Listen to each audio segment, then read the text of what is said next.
এখানে কি কম্পাইলার হচ্ছে জেভিএম, এই দুইটা কি ক্লিয়ার সবার? সবাই একটু ইয়েস লিখবেন, তাহলে আমি নেক্সটে চলে যাব। হ্যাঁ, ওকে।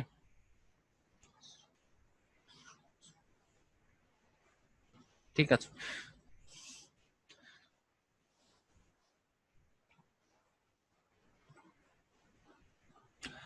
আর যা যা করাচ্ছি এগুলোর উপরে নেক্সট ক্লাসে প্রত্যেক ক্লাসে আমি কিছু কিছু কুইজ নিব বলতে হুট করে আমি কোশ্চেন জিজ্ঞেস করব আর কি। হ্যাঁ, যে মেইন মেথডে কি, মেইন মেথড কেন লাগবে, কোনটা কি, হ্যাঁ। তো সেগুলোর উপরে মার্কিং করব আমি।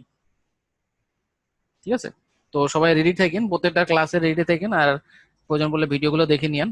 আর যদি প্রত্যেকটা জিনিস আরো ডিপ শিখতে চান অবশ্যই নিজে সার্চ করবেন। বিশেষ করে হচ্ছে যে আমি বলবো যে স্ট্যাক ওভারফ্লোতে আপনি সার্চ করবেন, তারপর হচ্ছে মানে গুগলে সার্চ করলে আপনি সব পেয়ে যাবেন।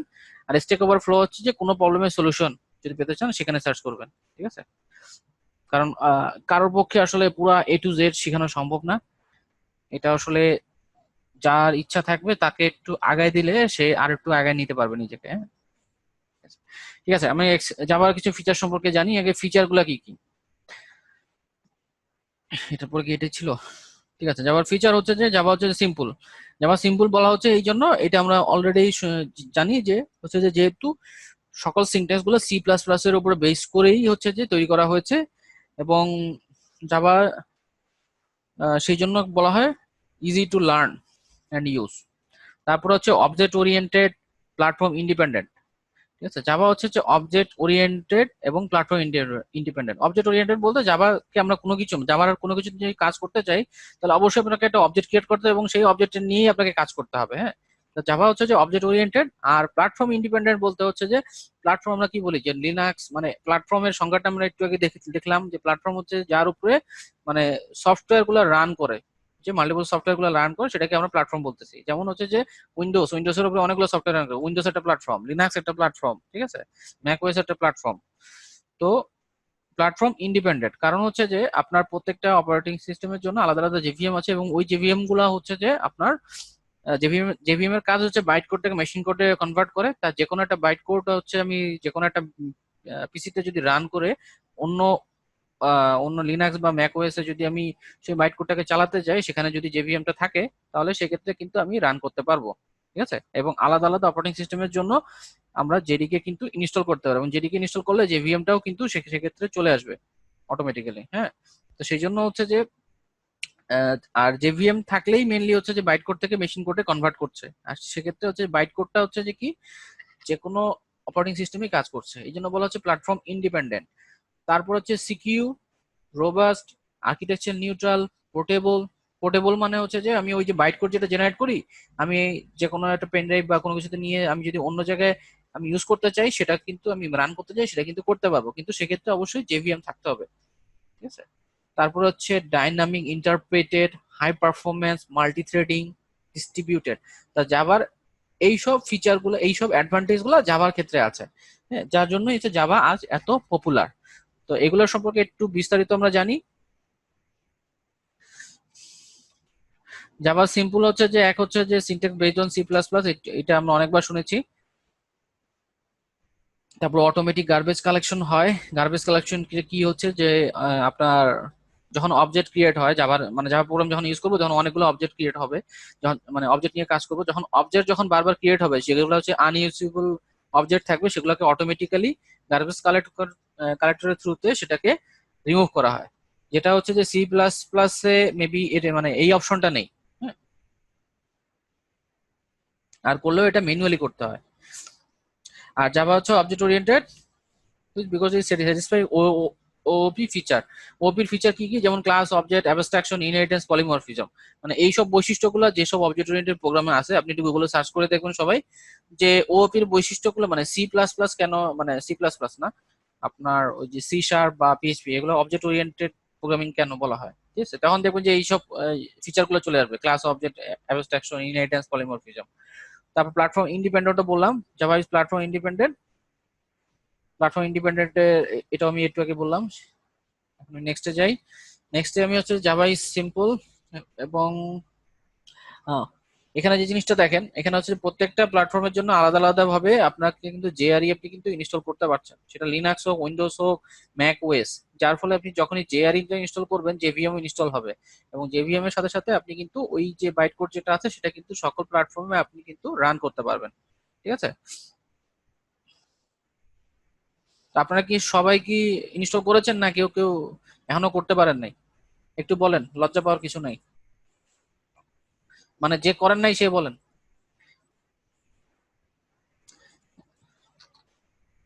কারো কোনো সমস্যা নাই? করেন নাই না? আরিফ, কি সমস্যা ছিল আরিফ ভাই?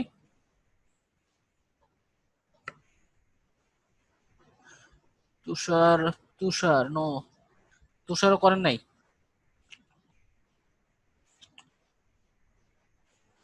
ওকে। ও, হ্যাঁ। আরিফ, আপনার সমস্যাটা একটু বলবেন? তাহলে সমস্যাটা বললে তাহলে একটা সলিউশন বের করা যাবে যে আসলে আপনার কোন জায়গায় সমস্যা হচ্ছে। একটু না জানলে তো বুঝতে পারবো না। ও, নেট প্রবলেম ছিল? এ তো খুব ভালো প্রবলেম ছিল, তাহলে তো জীবনে পারবেন না। ঠিক আছে, ঠিক আছে, যারা করেন নাই, হ্যাঁ, তারা একটু করে ফেলবেন, কারণ যখন আমি এটা মানে যখন আমি ডাইরেক্ট মানে ইন্টেলিজেন্ট আইডিতে কোডিং এ ইয়েতে যাব, তখন হচ্ছে যে কিন্তু আপনি ইয়া করতে পারবেন না আর কি। মানে প্র্যাকটিস না করলে এই জিনিসগুলো পারবেন না। যদিও দেখে দেখে যদি আপনি মাথায় রাখতে পারেন যে আসলে কনসেপ্ট গুলো, তখন কিন্তু পরবর্তীতে কাজ করতে পারবেন। ও, ঠিক আছে, সমস্যা নেই। ওকে, ঠিক আছে, নেক্সট যাই। Java is secure. জাভা হচ্ছে যে সিকিউর বলা হয়, Java is interpreted which is installed in each client machine that is update with latest security updates by internet. When its bytecode is executed, the JVM takes the care of the security. So Java is said to be more secure than other programming language. ঠিক আছে? তো এটা বোঝার কিছু নাই। এখানে কোনো pointer use করা হয় না, পয়েন্টারটা ইউজ হয় কোথায়? সি বা সি প্লাস প্লাস এ। তারপর হচ্ছে run program inside the virtual machine.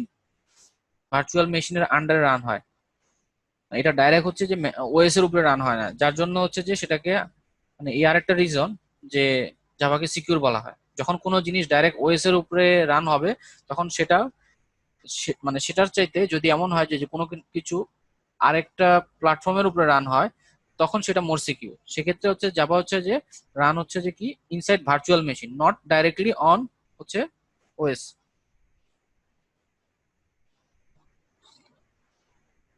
না, স্লাইড গুলো আসলে আমি দিতে পারছি না, কারণ হচ্ছে যে আমি সবকিছু আসলে ভিডিও গুলো দিচ্ছি, হ্যাঁ, কারণ ভিডিওর মধ্যেই সব স্লাইড গুলো আছে। ওকে। আর স্লাইড নিয়ে আসলে আমি কখনো আসলে শেয়ার করি না সেভাবে, কারণ হচ্ছে কিছু রেস্ট্রিকশন আছে আমার, সেই জন্য আসলে দিতে পারছি না। জন্য আসলে খুবই দুঃখিত। ঠিক আছে? আমি আপনাদের সবাইকে ডকুমেন্টেশন গুলো দিয়ে দেবো, যে আসলে কোথা থেকে কি শিখবেন, এবং মানে শুধুমাত্র কিন্তু জাভা টি পয়েন্ট একটাই সাইট না যেখান থেকে আসলে ভালো রিসোর্স, মানে সবকিছুই যে বুঝে যাবেন তা না। আর আরো কিছু সাইট আছে, সেগুলো দিব আমি আপনাদের। হ্যাঁ। আর যেহেতু ভিডিওগুলো থাকছে, ভিডিওগুলো আপনারা ডাউনলোড করে নেবেন বা ভিডিও দেখবেন। হ্যাঁ, ভিডিওগুলোর মধ্যেই তো স্লাইডগুলো আছে। তারপর হচ্ছে byte code verifier checks the code fragments for illegal codes, এই জন্য বলা হচ্ছে আরেকটা কারণ সিকিউর। ঠিক আছে? Inside the JVM byte code verifier এবং সিকিউরিটি ম্যানেজার থাকে। It also called the sandbox. Sandbox কথাটা পাবেন, যে স্যান্ডবক্স, এই দুইটাকে মিলে বলা হচ্ছে স্যান্ডবক্স, যেমন বাইট কোড ভেরিফায়ার এবং সিকিউরিটি ম্যানেজার।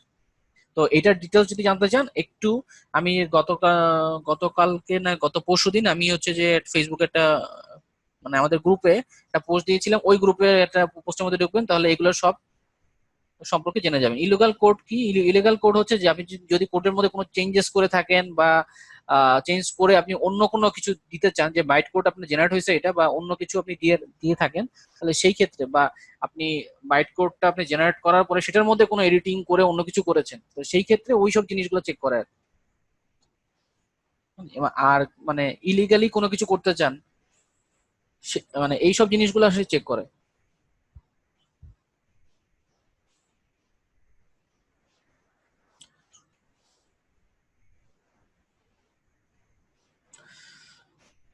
তারপর হচ্ছে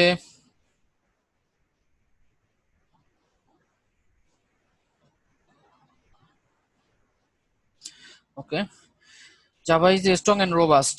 Java robust because it highly supported language. হ্যাঁ, highly supported language. Java is also has a feature automatic memory management and garbage collection. এই এটার কারণে জাভাকে বলা হয় রোবাস্ট বা স্ট্রং বলা হয়। এবং স্ট্রং হচ্ছে type checking mechanism of Java is also helps in making Java robust. এখানে দেখেন একটা হচ্ছে যে কি Java is strong type programming language. Strongly type programming language বলতে যে এখানে কি বোঝাচ্ছে, every variable must declare with data type. Data type ছাড়া কিন্তু আপনি এখানে জাভার ক্ষেত্রে কিন্তু ডিক্লেয়ার করতে পারবেন না। যেটা হচ্ছে যে যদি পিএইচপি করেন কেউ, পিএইচপি তে দেখবেন যে ডাটা টাইপ ছাড়া কিন্তু ডিক্লেয়ার করা যায়। হ্যাঁ, পিএইচপি তে কিন্তু আপনার ডলার দিয়ে ভেরিয়েবলের নাম দিতে হয়, তারপরে ইকুয়াল টু দিয়ে ভ্যালু দিতে হয়। জাভা স্ক্রিপ্টের ক্ষেত্রে আপনাকে ভার লিখতে হয়, ভার লিখে তারপরে হচ্ছে ভেরিয়েবলের নাম লিখে তারপরে ভ্যালু দিতে হয়। হ্যাঁ, জাভার ক্ষেত্রে কিন্তু ওইভাবে লিখলে হবে না। জাভার ক্ষেত্রে লিখতে হবে কি, জাভার ক্ষেত্রে লিখতে হবে টাইপটা লিখতে হবে, ইন্টিজার টাইপ না স্ট্রিং টাইপ, কি টাইপ সেটা লিখতে হবে। এই জন্য বলছে strongly type programming language. Garbage collection হচ্ছে যে garbage collector no memory related problem, মানে এমন কি অবজেক্ট ক্রিয়েট করলে কি হয়, মেমোরিতে একটা জায়গা, নির্দিষ্ট পরিমাণে জায়গা নিয়ে নেয়। আর যখনই জায়গাটা নেয় তখন মেমোরিটা কি হবে, যদি আপনার র্যাম কম থাকে বা আপনার স্পেস যদি কম থাকে তখন কি হবে, তখন সেক্ষেত্রে কিন্তু স্লো হয়ে যাবে। হ্যাঁ, তো সেই জন্য মানে কি হয় সমস্যাটা, যে আপনার পিসটা মানে স্লো করে ফেলে। তো সেই ক্ষেত্রে হচ্ছে যে অটোমেটিক গার্বেজ কালেক্টরের ফলে যেটা হবে যে আপনি যে প্রোগ্রামটা তৈরি করেছেন সেক্ষেত্রে যেসব অবজেক্ট গুলা ইউজড মানে হয় নাই সেগুলাকে সে অটোমেটিক্যালি কালেক্ট করবে এবং ডিস্ট্রয় করে দিবে। হ্যাঁ, এটা হচ্ছে গার্বেজ কালেক্টরের কাজ। গার্বেজ কালেক্টর আরো অনেক কিছু আছে হিস্টোরি, সেগুলো একটু সার্চ করবেন, ডিটেলসটা বুঝতে পারবেন। তারপরে এক্সেপশন হ্যান্ডলিং। এক্সেপশন হ্যান্ডলিং বলতে ধরেন আপনি যোগ বিয়োগ মানে আপনি যোগ বিয়োগ করতে যাচ্ছেন, তা যোগ বিয়োগ করতে যে আপনি কি কি দিবেন, মানে যোগ বিয়োগ করার জন্য কি দিবেন, ভ্যালু দিবেন আপনি, ইনপুট। এখন আপনি ভ্যালু না দিয়ে যদি আপনি এ আর বি ইনপুট দেন তখন কি একটা ইরর দেখাবে বা এক্সেপশন একটা দেখাবে। তখন সেই এক্সেপশনটা আপনি হ্যান্ডেল করবেন কিভাবে? এক্সেপশনের কারণ কি প্রোগ্রামটা ডাইরেক্ট বন্ধ হয়ে যাবে, কোনো কিছু বলবেন আপনাকে যে আপনার কি মানে কিসের জন্য এই সমস্যাটা হচ্ছে। তা এটা হচ্ছে ট্রাই ক্যাচ ব্লকের থ্রুতে আমরা কিন্তু ওই এক্সেপশন গুলো হ্যান্ডেল করতে পারি। ঠিক আছে, বা ওই ইরর গুলো, এক্সেপশনটাকে আপনি ইরর হিসেবে ধরেন, যে ওই ধরনের এক্সেপশন যদি আসে মানে বা ওই ধরনের ইরর গুলো আসে তখন আমরা কি করব। যদি এক্সেপশন না আসে তখন থাকবে ট্রাই এ, যদি হচ্ছে এক্সেপশন গুলো আসে, ইরর গুলো থ্রো করে, তখন সেটা ক্যাচ ব্লকের মধ্যে চলে যাবে। ঠিক আছে, তো এই ট্রাই কেস বা এক্সেপশন এগুলো আমরা পরবর্তীতে যখন মানে ক্লাসগুলো করব তখন জিনিসগুলো বুঝতে পারবো। এখন জাস্ট মেইনলি মনে রাখেন যে strong robust Java is strongly typed language. সবসময় আপনাকে টাইপ ইউজ করতে হবে ভেরিয়েবলের বা যেটা ইউজ করেন না কেন। আর গার্বেজ কালেক্টর মানে কোনো এক্সট্রা যদি অবজেক্ট ক্রিয়েট হয় সেগুলো অটোমেটিক্যালি কি করবে, মেমোরির মানে মানে যেগুলো আনইউজড অবজেক্ট আছে সেগুলোকে সে ডিস্ট্রয় করে দিবে। আর এক্সেপশন হ্যান্ডেলিং, কোনো ইরর থাকলে সেগুলোকে হ্যান্ডেল করব, মানে ডাইরেক্টলি প্রোগ্রামটা আমি বন্ধ করব না, না করে আমি সেটাকে কি করব, মানে একটা মেসেজ দেখেন, মেসেজের থ্রুতে আমরা শো করাই দেবো। ঠিক আছে, তারপর হচ্ছে জাভা হচ্ছে architecture neutral. Java byte code can run multiple platform, that is why is called architecture neutral, run in any architecture. Architecture বলছে হচ্ছে 32 বিট, 64 বিট। হ্যাঁ, এগুলো হচ্ছে architecture or any other underlying changes. আর এনি আদার আন্ডারলাইং চেঞ্জেস বলতে আপনি RAM change করেন বা মানে আপনার হার্ডওয়্যারে কোনো কিছু চেঞ্জ করেন, তারপরেও কিন্তু জাভা প্রোগ্রামটা যে কোনো আর্কিটেকচারে সেটা রান করবে। এমনকি হচ্ছে যে আরেকটা কথা আছে জাভা টি পয়েন্টে খেয়াল করবেন, যে সি এবং সি প্লাস প্লাসে মানে একটা ভেরিয়েবলের মধ্যে যদি আপনি কোনো ভ্যালু রাখেন, হ্যাঁ, ভেরিয়েবলের মধ্যে যখন কোনো ভ্যালু রাখেন তখন 32 বিটে এক রকমের স্পেস মানে স্টোরেজ নেবে, আর 64 বিটে আরেক রকমের মানে 4 বিট বা 8 বিট এরকম হচ্ছে যে ডাটা টাইপের মানে স্পেস গুলা ভেরি করে। তো কিন্তু জাভার ক্ষেত্রে এই সমস্যাটা হয় না, মানে 32 বিট 64 বিটের সেম টাইপেরই স্পেস নেয়। আমার এটা আসলে খেয়াল নেই।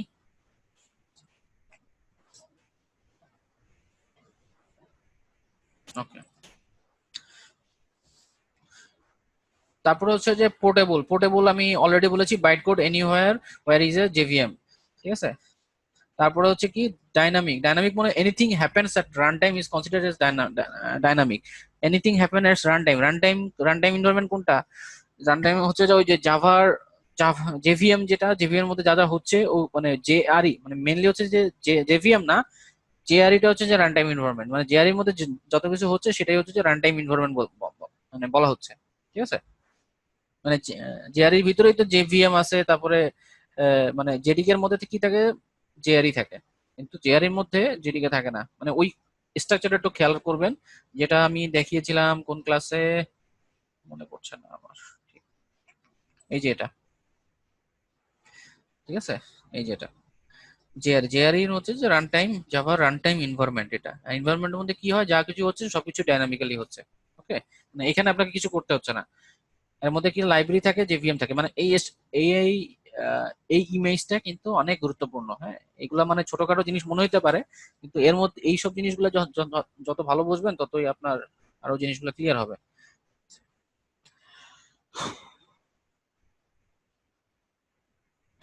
কতটুকু পর্যন্ত যেন ছিলাম,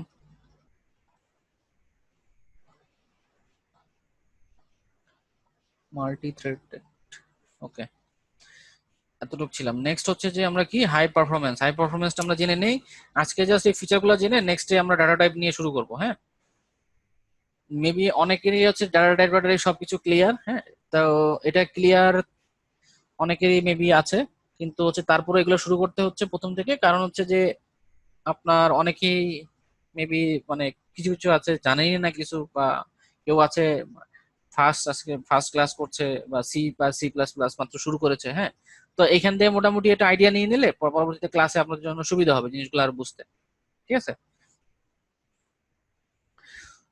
তো Java is faster than traditional interpreted since the bytecode is close to native code, it is still somewhat slower than compiled C plus plus. মানে সি প্লাস প্লাস একটু স্লোয়ার, বাট এটাকে তারপরও বলা হয় হাই পারফরমেন্স। ও first time করছেন?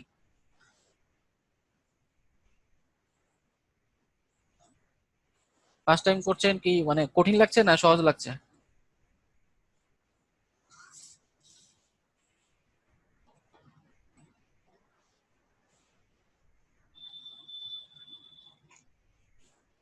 ওকে, ঠিক আছে, সমস্যা নেই।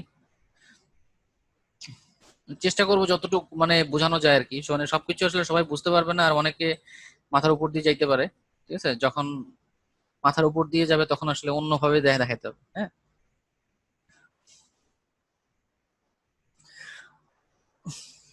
তারপর হচ্ছে ডিস্ট্রিবিউটেড হচ্ছে যে এমন একটা জিনিস, মানে এমন একটা ফিচার যেটা হচ্ছে যে আপনি ধরেন আপনি কোনো কিছু মানে যোগ করবেন, তা যোগ করার জন্য একটা ফাংশন হচ্ছে যে সাম। আমি সাম কথাটা বারবার বলছি কারণ হচ্ছে যে এক্সেলে আমার অনেক সাম ফাংশন নিয়ে কাজ করতে হয় অনেক সময়, তো বা এভারেজ করতে চান। তো এই ফাংশন গুলা ধরেন আপনি আপনার পিসিতে নাই, এই ফাংশনটা ইউজ করতে গেলে আপনাকে অবশ্যই ইন্টারনেটের কানেকশন থাকা লাগবে। হ্যাঁ, তো এই যে আপনার রিমোটলি কোনো কিছু করা আছে সেটাকে আপনি ইউজ করতে যাচ্ছেন, এখানে ইউজ করে তারপর একটা আউটপুট নিয়ে আসবেন। তো এটাই হচ্ছে যে জাভার ক্ষেত্রে এই ফিচারটা আছে যে ডিস্ট্রিবিউটেড।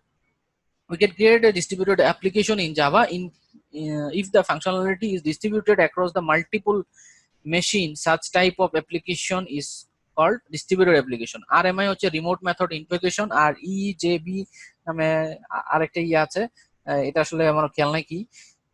তারপরে are used for creating distributed application. We may say calling files by calling method from any machine on the internet। ঠিক আছে, ডিস্ট্রিবিউটেড মানে যে কোনো জায়গা থেকে আমি সেটাকে কল করে সেটাকে ইউজ করতে পারবো আর কি, মানে একটা রিমোটলি তৈরি করা আছে সেটাকে আমি ইউজ করবো। ওকে, আর আরেকটা হচ্ছে মাল্টি থ্রেড। থ্রেড হচ্ছে কি সেপারেট প্রোগ্রাম, মানে থ্রেড হচ্ছে ছোট ছোট প্রোগ্রাম এক্সিকিউটিং কনকারেন্টলি, মানে একটার পর আরেকটা আপনার রান করবে। We can run right Java program that deals with the many tasks at once, defining multiple threads।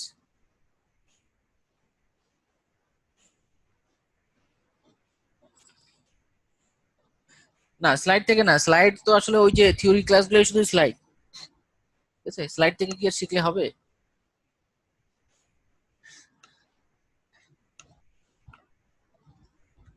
Theory class গুলা স্লাইড, নেক্সট ক্লাস থেকে আমরা ডাটা টাইপ যখন আলোচনা করব তখনই হচ্ছে যে আমরা চলে যাবো ইয়াতে। নেক্সট ক্লাসে আমাদের হচ্ছে যে ডাটা টাইপ নিয়ে আলোচনা করব। তারপর হচ্ছে নেক্সট ক্লাস থেকে আমরা ডাইরেক্ট ইন্টেলিজি আইডিতে মানে ছোট ছোট মানে প্রোগ্রাম করব, মানে ডাটা টাইপটা বোঝানোর জন্য। ঠিক আছে, তারপরে এক্সেস মডিফায়ার আমরা এগুলো ইউজ করব, তখন আমরা দেখতে পাবো যে আসলে কি। ঠিক আছে, ডাইরেক্ট আমি প্রথম ক্লাস থেকেই আসলে চাচ্ছি না যে কোডে চলে যাই। ওকে,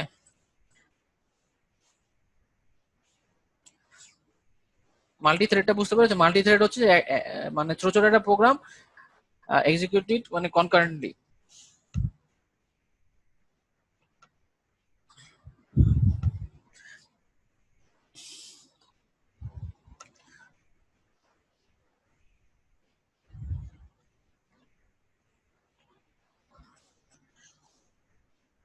মানে থ্রেডটা যদি আপনি মানে যেটা করে থ্রেডটা হচ্ছে যে আপনার থ্রেড ইউজ হয় কোথায়, সেটা হচ্ছে যে বিভিন্ন ধরনের আমরা মিউজিক প্লে করি না, বা আমরা ফেসবুক ইউজ করি, আবার গানও শুনি, হ্যাঁ একসাথে, যখন একসাথে অনেকগুলা যখন একসাথে কাজ করি তখন হচ্ছে মাল্টি থ্রেডিংটা আসলে কাজে লাগে। হ্যাঁ, তো ওই মাল্টি থ্রেডিং এর কনসেপ্ট হচ্ছে মানে ওটা কি বলা যায় যে একসাথে আমরা অনেক কিছুই করছি, যেমন মুভিও দেখছি, আবার ধরেন আপনার অন্য একটা কাজও করছি, বা গান শুনছি অন্য একটা কাজও করছি, তার মানে একসাথে তো হচ্ছে মাল্টিপল কাজ যখন করছেন তখন মাল্টি থ্রেডের ব্যবহারটা চলেই আসে এখানে।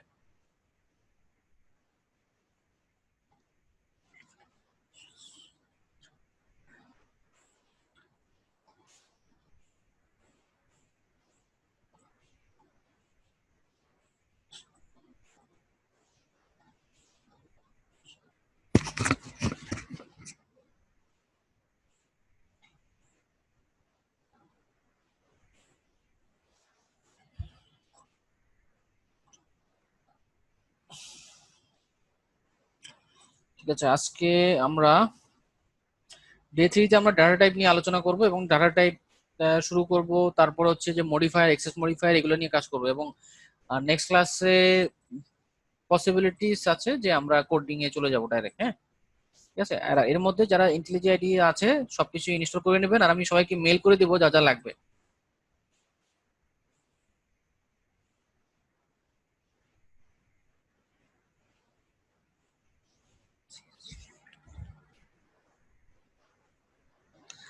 না, আমি সিএসি না, আমি ট্রিপলি।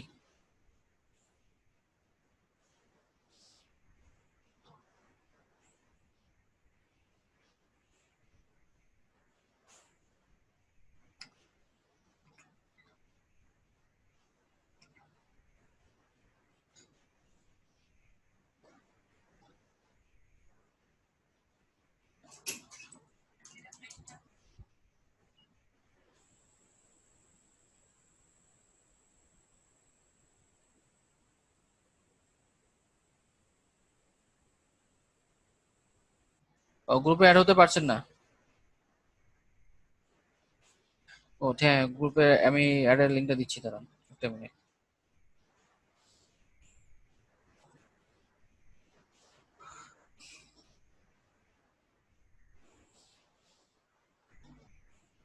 শিখন, আমরা আজকের ক্লাস এই পর্যন্ত, আজকে আর বেশি হবে না।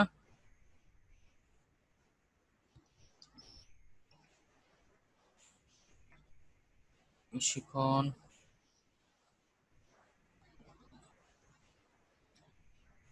প্রোগ্রাম কোর্স,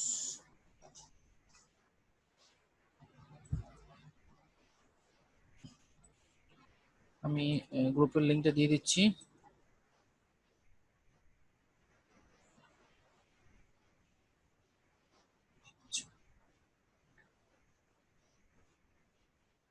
এই হচ্ছে যে গ্রুপের লিঙ্ক। হ্যাঁ, হ্যাঁ আপনাদের সবার মার্কিং আছে, আমি এই যে কোয়েশ্চেন করি, কোয়েশ্চেন কেউ পারে যদি না পারে বা সেই ক্ষেত্রে মার্কিং করি আমি। হ্যাঁ,